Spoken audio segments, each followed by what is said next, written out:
우리 기관에 간부모 오신 날이 있으세요? 전 진짜 깜짝 놀란 게 이 간부모 오신 날의 포커스가 순번 제도에 있다는 거예요. 저는 2026년에 간부 모시는 날 게다가 순번 제도를 듣게 될 거라고 상상을 못했습니다. 상상. 깜짝 놀랐네. 자, 그럼 간부 모시는 날에는 어떤 이슈가 있냐? 금품 이슈, 편의 향응 이슈가 있죠. 공정성, 투명성의 이슈가 있어요. 그리고 또 뭐가 있냐? 수평적인 조직 문화, 즉 갑질 등의 이슈가 생겨날 수 있습니다. 전 진짜 깜짝 놀랐어요. 그러니까 아직도 본부장님 식사 한번 대접하자, 우리 실장님 한번 모시자, 이런 문화는 있을 거라고 상상을 했어요. 그리고 그게 업무 추진비 등등 예산으로 집행할 수 없다 그러면 엠빵을 하겠구나 라는 인식도 하고 있었어요. 근데 와, 순번 제도가 있다? 팀별로 A팀이 센터장님 모시고 이런 게 정해져 있다는 거예요. 이건 부정적 관행이라는 거죠. 자, 몇 가지만 정리하겠습니다. 자, 간부 모신 날의 핵심은 하급자가 상급자에게 사비로 식사를 강제적으로 제공하는 행위, 이렇게 되어져 있는데요. 자, 요게 포커스가 되다 보니까 질문하시는 게, 그럼 하급자는 상급자한테 밥을 살 수 없습니까? 물론 센터장님은 본부장님은 실장님은 부장님은 하급자에 대한 인사권을 가진 사람입니다. 인사, 평가, 감사는 청탁금지법의 주요 이슈죠.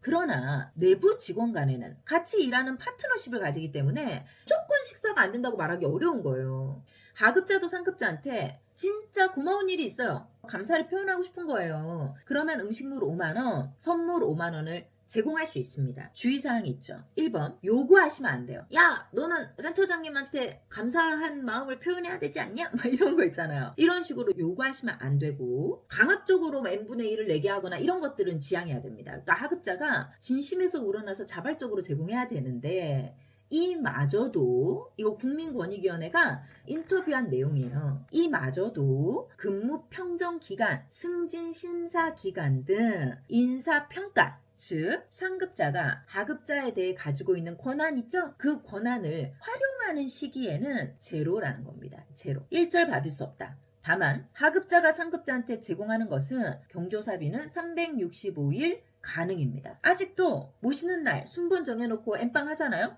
부정적 관행을 가지고 계신 기관들에서는 저는 싫은데요? 저는 안 하겠습니다 하는 사람들이 있을 수 있다는 거죠. 근데 그 직원들한테 연가나 결제를 내주지 않는 등 불이익을 주는 경우가 있다는 겁니다. 자, 이건 갑질 이슈를 가진다. 게다가 강제로 더치페이 엠빵을 하는 것은 청탁금지법 금품수수 위반으로 볼 수 있다. 이 청년교육에서 여러 가지 이슈를 말씀을 드릴 거잖아요. 꼭 당부드리고 싶은 건 이것이 가지는 의미들인데요. 우리는 모시는 날에 가지지 말라는 거지 서로 대면하지 말라는 소리가 아니거든요. 목적과 취지를 한번 생각해 보시는데, 모신다, 갑과 을의 개념을 세팅하기 때문에 그렇습니다. 그리고 이 모신다라고 생각하니까 음식, 식사, 음주 이런 것들을 타겟팅하는 거죠. 만약 우리가 소통에 포커스를 맞추잖아요. 가벼운 티타임으로도 가능하잖아요. 그래서 우리가 인식을 어떻게 바꾸느냐에 따라 가지고 우리가 원하는 소통, 서로를 알아감 이런 것들에 포커스를 맞추면서 조직 변화를 충분히 가져가실 수 있다는 겁니다. 그런데 제가 말씀드린 것처럼 이런 조직 문화를 바꾸고 방향성을 바꾸는 데 있어서는 누구의 역할이 중요하다? 관리자분들의 역할이 너무 중요한 거예요.